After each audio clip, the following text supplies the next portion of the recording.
Let me ask you something that most people never stop to think about.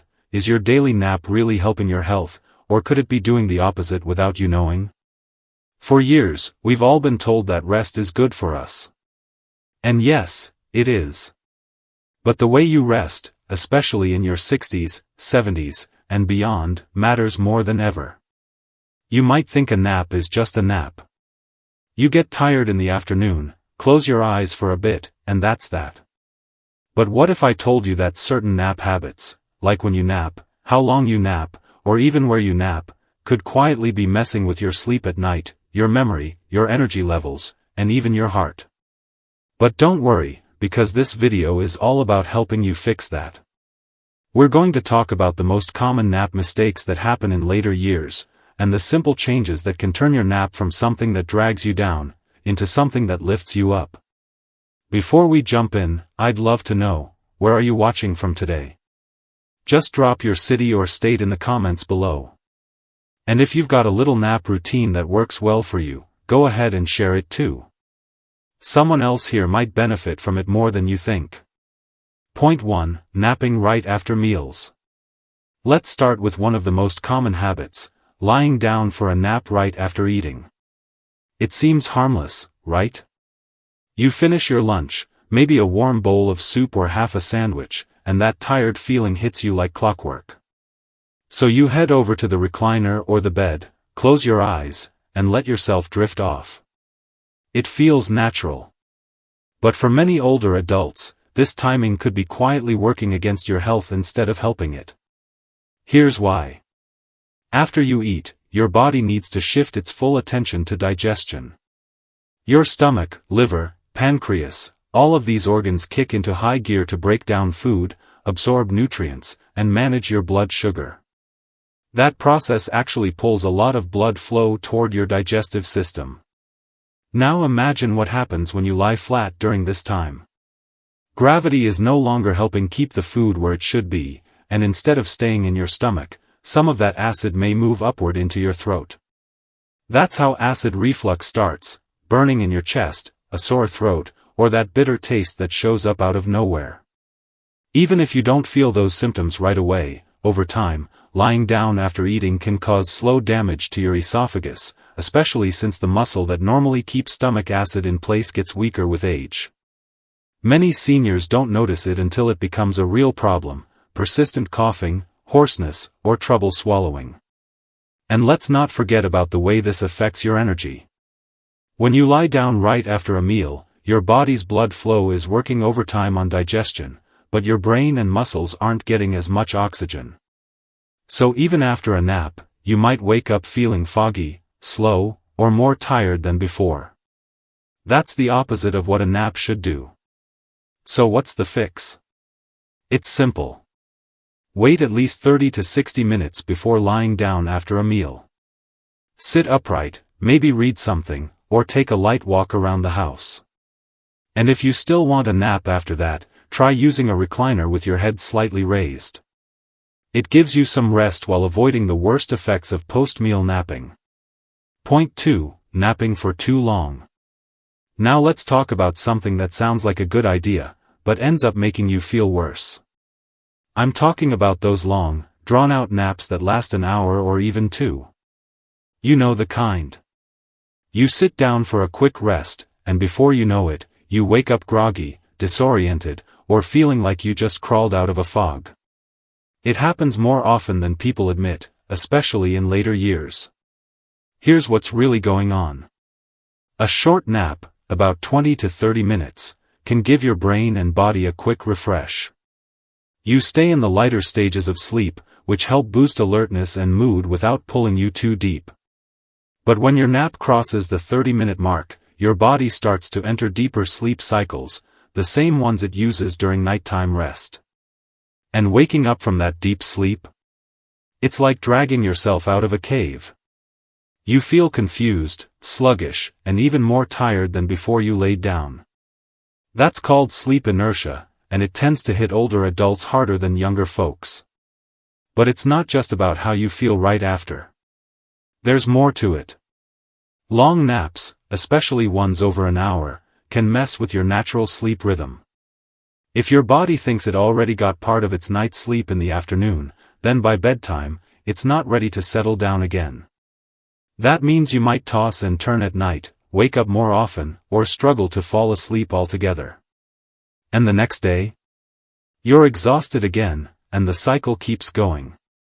There's also growing research showing that frequent long naps might be linked to memory problems and even higher risk of cognitive decline.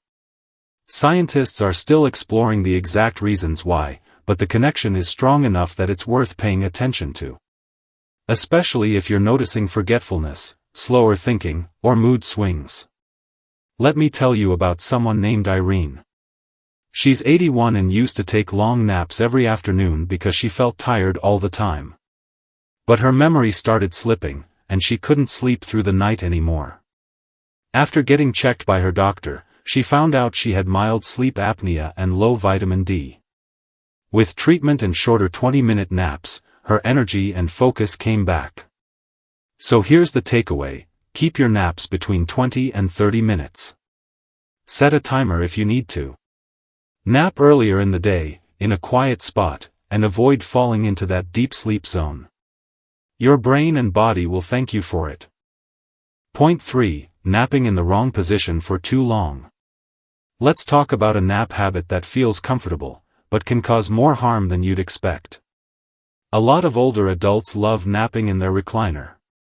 And honestly, who wouldn't? It's cozy, it's easy to get in and out of, and it feels like a safe little corner of the day to rest. But here's the catch: when you nap in a reclined or slouched position for too long, your body may not be truly resting, and it could even be adding strain where you don't need it. Here's what happens.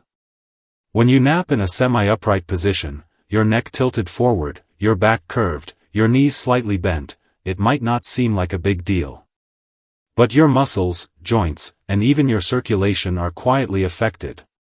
Over time, this kind of nap position can lead to neck pain, lower back stiffness, tingling hands, or swollen feet and ankles. Why? Because blood isn't flowing freely, especially to the lower half of your body. Sitting too long in one position, especially in a chair or recliner, can also increase your risk for deep vein thrombosis, or DVT. That's when blood clots form in your legs due to poor circulation. It's not common, but it becomes a real concern as we get older, especially if you already have conditions like diabetes, heart disease, or limited mobility. And here's another thing most people don't realize: breathing.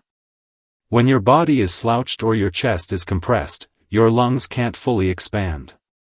That means your brain and heart aren't getting the oxygen they need during your nap. So instead of waking up refreshed, you wake up tired, dizzy, or even foggy-headed. And if you have any breathing issues like asthma or sleep apnea, the problem just gets worse.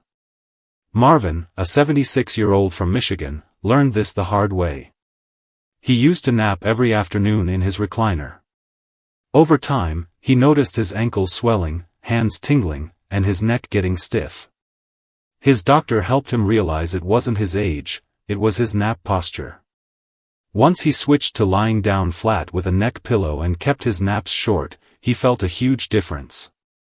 So what's the simple fix? If a recliner is your only option, use extra pillows to support your neck and back, and try to limit the nap to 20 to 30 minutes. But if possible, nap on a flat surface, like your bed or a firm couch. Keep your body in a straight line, with your head slightly raised if needed. And when you wake up, stretch your legs and arms to get your circulation moving again. Point 4. Napping too close to bedtime. Now here's a sneaky habit that can throw off your whole night: napping too late in the day. It starts out innocent enough. You've had a quiet afternoon, dinner is done, the house is peaceful, and around 6 or 7 p.m., your eyelids get heavy. So you close your eyes for a little bit, thinking it'll just be a short rest before bed. But that quick nap may be the very reason you're lying awake for hours at night. Our bodies run on what's called a circadian rhythm, basically, an internal clock that tells you when it's time to be alert and when it's time to sleep. And that rhythm becomes more sensitive with age. A nap taken too close to your regular bedtime sends the wrong signal to your brain. It tricks your body into thinking it already got some rest. So when it's actually time to go to sleep for the night, your brain just isn't ready. You might find yourself tossing and turning, staring at the ceiling, or waking up multiple times during the night. And even if you manage to fall asleep, it might not be the deep, healing kind of sleep your body needs. You wake up the next day still tired. And so the cycle continues: more naps, more restless nights, more frustration. This habit can affect more than just your sleep. Poor rest over time impacts memory, mood, balance, and even your blood pressure. You may feel more forgetful, irritable, or wobbly on your feet, all of which increase the risk of falls or emotional stress. Take Dorothy, a 74-year-old grandmother from Florida. She used to nap every evening after dinner. At first, it felt relaxing. But soon she realized she was staying up until midnight, unable to fall asleep. Her mornings felt groggy and her energy dipped. Once she shifted her nap to early afternoon, around 1:30 or 2 p.m., and kept it to just 20 minutes, everything changed. She slept better at night and woke up with more clarity and strength. So here's what you can do. Treat naps like a midday recharge, not a late-day habit. The best nap time is between 12 p.m. and 3 p.m. That way, your body still has plenty of time to rebuild its natural sleep pressure by bedtime.